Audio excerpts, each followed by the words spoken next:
Right. Well, welcome back to this complete beginner whittling lesson series. This is part 2 of the Whittling Little People series.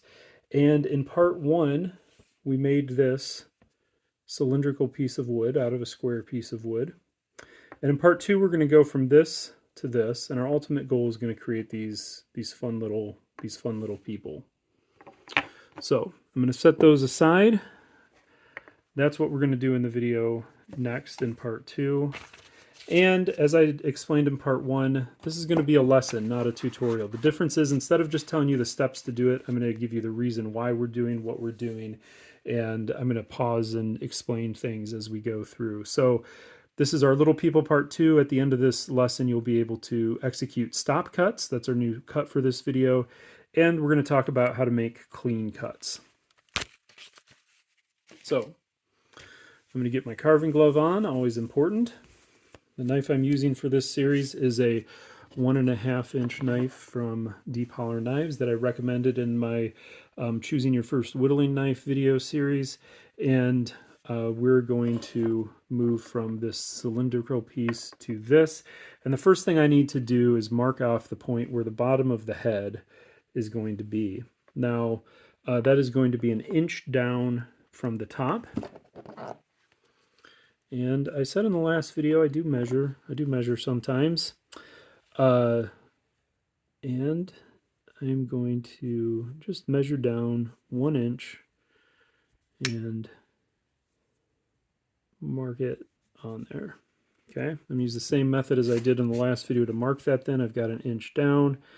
I'm going to extend my finger across, keep my knuckle on my right hand there, and just rotate the wood, and we'll see how even I am at keeping that line 1 inch down from the top. Hey, not too bad.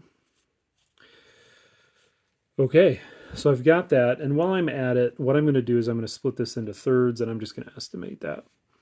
So I'm going to do about a third between the top and the bottom here, so about 1/3 of an inch. Again, good luck finding a ruler that measures in thirds of inches. I know probably can find one somewhere, but I'm going to do about 1/3 and just break this up into thirds, and I'm going to do the same method there, and then one more in between here. And this doesn't have to be perfect, just kind of an estimate of where 1/3 is. That's going to be helpful reference lines for us as we make the next parts of our cutting. So the first thing we're going to learn in this lesson is what's called a stop cut. And the stop cut is what we are going to use to separate the head from the body. That sounds a little bit gruesome, but we're going to separate the head from the body, not completely, thankfully, but the stop cut is what we're going to place right here, and then we're going to carve up to it. So a stop cut is placed by putting your knife cutting edge vertically into the wood and pushing in. I'm going to use the thumb on my left hand to push in, and I'm going to rock it even a little bit back and forth, and I'm going to make a nice deep cut in there. Now, when you're first starting, you're going to figure out how to make that deeper or thinner. Depending on your knife, it may go really far and it may go really lighting, but that's the stop cut. Okay, now the beauty of a stop cut is it allows us to separate different sections of wood. So in the last video, we talked about a push cut. Well, if I do a push cut into my stop cut, and I'm going to do a really light one here, that little chip of wood is just going to flick away, and I'm going to be left with, it's subtle, right? It's small, but I'm going to be left with a little notch there. Okay, and I can keep doing that. I can deepen that. So I'm going to do another cut. That didn't come out, so I'm just going to extend my stop cut like that until it falls out.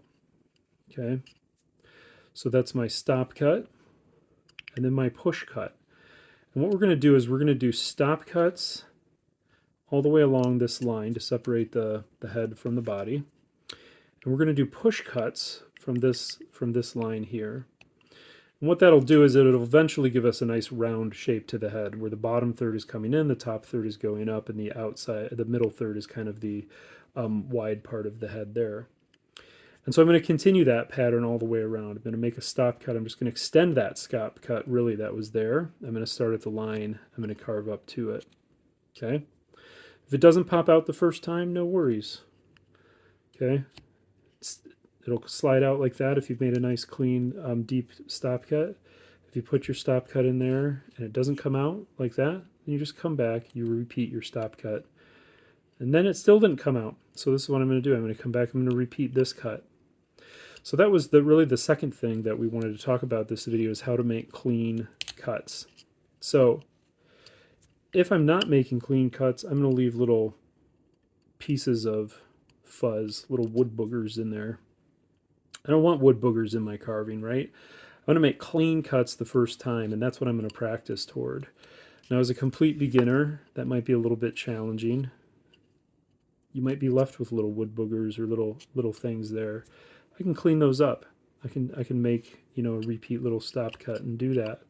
But what you want to do is that you want to make sure that you're making clean cuts that line up. So make a stop cut and a push cut that goes right there. And make those clean cuts. I prefer greatly to just clean my cuts as I go, so that when I get to the end of the carving, I don't have to come back and clean them up. I have a nice clean carving when I'm done. Some people do this. You can do this quickly and just leave the wood boogers and clean them up at the end. That's fine. There's nothing wrong with that. I prefer to clean my boogers as I go. Great analogy. My kids will appreciate that if they watch this. All right. So I'm just going to keep doing that. Stop cut and a push cut up to it. Sometimes I can get cocky like that and do the push cut before the stop cut, and it'll work out for me. But I'd recommend you do the stop cut first and then the push cut. Okay, oh, there's a not clean one. So the real thing to recommend is that when it doesn't come out the first time, don't pry. Don't go here and then pry it and try to wiggle it out. Repeat the cut. Okay, repeat the cut either way until the chip comes out. You don't want to pry. Your knife is a cutting tool, not a prying tool. It's a great way to mess up your knife if you're going to pry. Now, I did that once all the way around, and what I'm going to do just for shaping purposes is I'm going to repeat from that same line just on the hard corners that I see there, and I'm just going to do it again from the same distance up, but I'm alternating so that when I see a hard line like that, I'm shaving along that line, and that's just going to deepen it a little bit further all the way around. Okay, create a little bit more separation from the body there.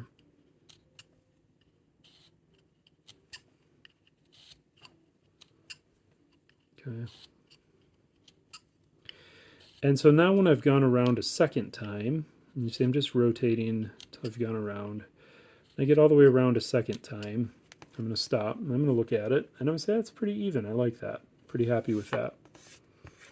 So in order to make this more of a round shape and not just a single line in there, what I'm going to do next is I'm going to repeat the same thing, but I'm going to start about halfway between my first push cut and the stop cut here. I'm going to start about halfway, and I'm going to push it a little bit further deep, and then I'm going to do a stop cut to get it out. Okay, so I'm doing halfway between this line and the base, and what that is going to do is just create a little bit more of an angle as it gets closer to the body. Okay, and this is a pattern that I use a lot. I separate things in half and then half again, and that just helps me keep track of what I'm doing, and it helps me get to a round product at the end, right? And you can see this time I'm doing my push cut first, and then I'm doing a stop cut to release that little chip of wood. That's fine. That seems to work a little bit better now that I've got that deep stop cut established. Okay. Now the last step is going to be optional for you as a complete beginner, but I'm going to do it. I'm going to split my half once again. So from this half, halfway from these cuts that I just made down to the base, I'm going to do it one more time halfway from there to the bottom, so really from a quarter. And so I'm just splitting that difference in half, doing halfway in between and then halfway from the halfway, and that just lets me keep tapering that down. Now this is a little bit trickier. You can see I'm struggling with a little bit of a chip down in there. As a complete beginner, it might be a little bit harder to do that. You're going to want a sharp knife. You're going to want to see I'm using the tip of my knife. That's going to be pretty thin to get down in there. Remember not to pry, just make cuts. Okay. Let me get that all the way across. Okay.